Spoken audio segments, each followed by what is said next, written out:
Okay, here we are on the 21st of September 2018, and this of course is the corner tank. And I really want to share with you, both through the video here and some still photos, the progress with that fertilization program that I've described in the past.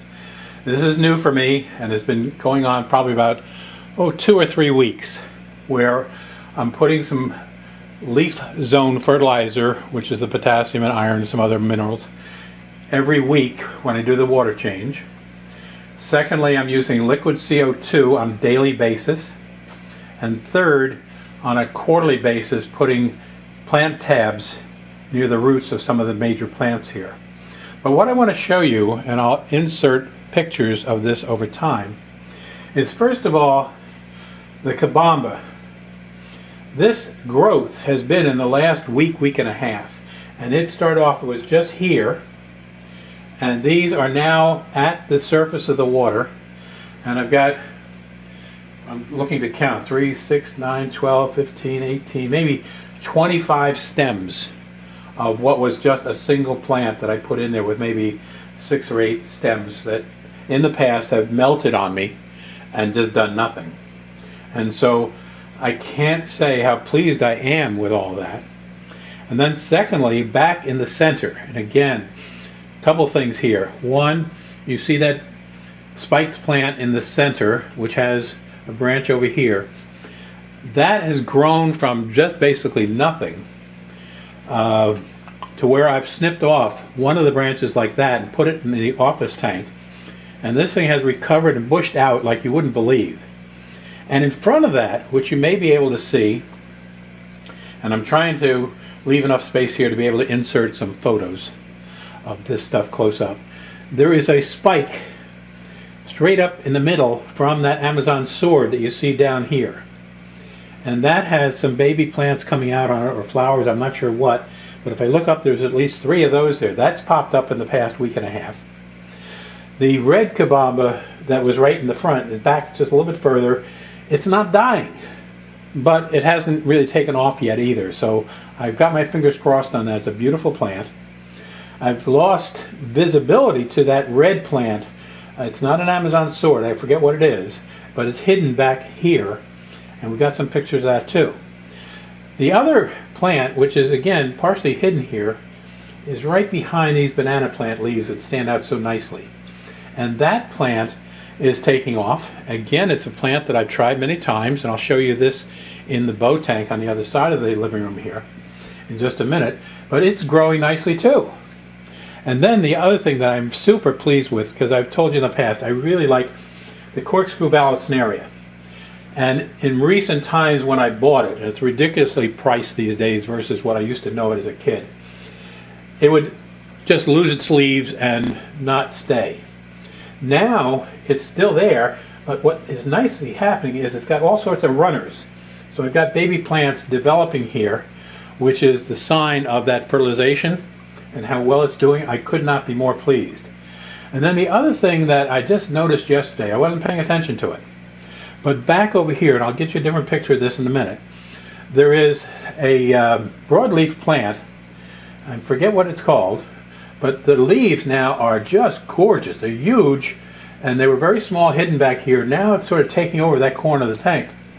And what I'm trying to figure out is how can I move things back and take advantage of the nice space that's in this pie-shaped tank in the corner here. And I also added LED lights to this. What was in here before was a single row of LED lights that came with this tank. And for something like $25 on Amazon, I've got a 36 LED light that's been added back in the middle. And so far I have not had a problem with the algae forming. And so the fish here are doing their job in terms of keeping that algae down. And again, I really could not be more pleased than I am with just how this is developing. And there you can sort of see how big that plant has become. And it's all because of the fertilization. And like I say, I've harvested a very good branch of that, which is filling out nicely in the office tank. And then for today's vision of exactly what this kabama looks like, look at that forest. I can't tell you, I've never seen this happen. But my friend Bruce has this happening in his. He said, I have to keep trimming it back each week. And I said, yeah, right, wouldn't that be nice? Well, I'm at that stage, and I wanted to take this video before I trimmed it back, just so you could see what that's going to look like. So with some of the photographs that I've taken on an every other day basis, I'm trying to give you a time-lapse image of just how well that's done. So we'll see how that comes out when I get a chance. And the other things you see right in the center there are those high fin black barbs. And again, they just are beautiful fish. They hang out nicely together between the white tips on those fins and the orange tip down at the bottom of the bottom fin. Just so pretty. And they hang out with the tiger barbs in here and seem to be doing very well.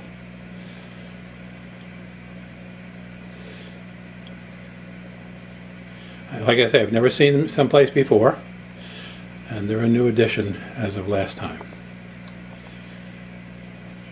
All right, let's move over to the bow tank. Right over here is growing out nicely, and it's not getting algae overgrowth on it like it did before. This plant has totally taken on a different shape. It was teardrop shaped long leaves. They've all gone away and been replaced by these thin narrow leaves. And then this bright green piece over here is a type of Lewigii, I think. And you can see the beautiful coloration in there. I'm very pleased with that. And here's that plant I was telling you about that's recovering from the overgrown, algae overgrown leaves here. And then we've got Amazon sword, Amazon swords, Amazon sword, Amazon sword, and then that beautiful red shaped plant over here. Trying to think if there's anything else new here. I don't think so. All the fish seem to be doing well, and I'm treating this the same way with that fertilization program that I just described. Water change once a week, CO2 every morning, and fertilizer leaf zone when I change the water. And I'm doing the CO2 in the morning, figuring the plants are taking in CO2 during the day, in the daylight. And so even though I'm ignoring, as I said in my last video, Bruce's advice in terms of the aeration, which is probably releasing a lot of that CO2 out into the air, by the evening the plants reverse that cycle, and now they start converting oxygen into CO2. And so I figure if I do the CO2 application in the morning, it'll have the full day. And you can see people are waiting to be fed here. They certainly can see my hands. And they're all doing well. And see how nicely the blue gouramis are growing up to match Ray's big one that came down from his tanks when we closed them down. That flying fox is still alone in this tank because I still can't catch the other two out of the other tank, being so overgrown with plants, and they get so skittish very quickly as soon as you go after them. So again, things are doing very well here, and I attribute it to that whole fertilization program.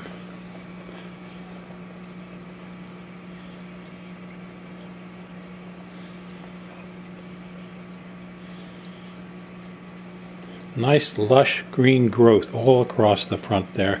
Again, I'm thinking to myself, maybe I should take some of those fixtures out and move things back to take advantage of more real estate in this tank than I currently have. We'll see about that. Anyway, that's the living room bow tank. And now I'll take you back to the office tank. Here in the office tank, the news is I've converted to LED instead of the fluorescent light that was on this. It's a deep tank, and I didn't think the fluorescent was giving it enough light down to the bottom. And this LED very inexpensive, in the $25 range, on sale on Amazon. It's made quite a difference in terms of the lighting here in this tank. But off to the right of center, so we're talking about over here, that's that plant from the corner tank that I told you I moved back here, took a sprig of it. And so that was nice long sprig, but now it's really bunched out into a nice plant. Here, the water wisteria is holding its own. It's not doing that in the bow tank as well as it is here. And then the Amazon is doing beautifully in the center here. I notice the fish are starting to eat some of it. And then I have over here more of that spiky plant that I was just showing you in the bow tank. And then we have a couple low crypts down here. And haven't had any more of the the floating duckweed.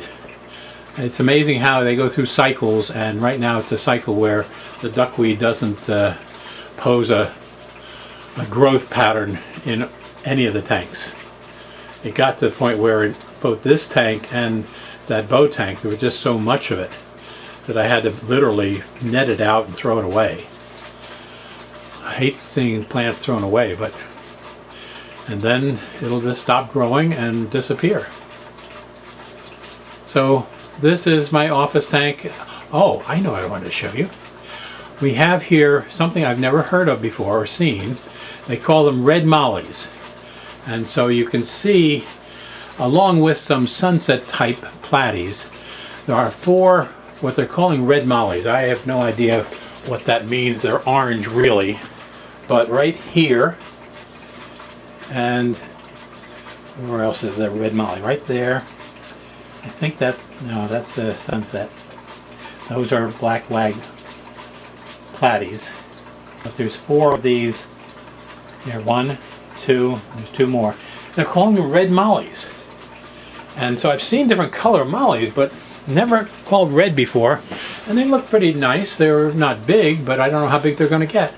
And so I went ahead and picked them up at the Hidden Reef, and was very pleased last time I was there. I told you before, been frustrated with their lack of plants. They had a good selection of plants this time, and some nice fish too. So we're at capacity and very much enjoying all 3 tanks.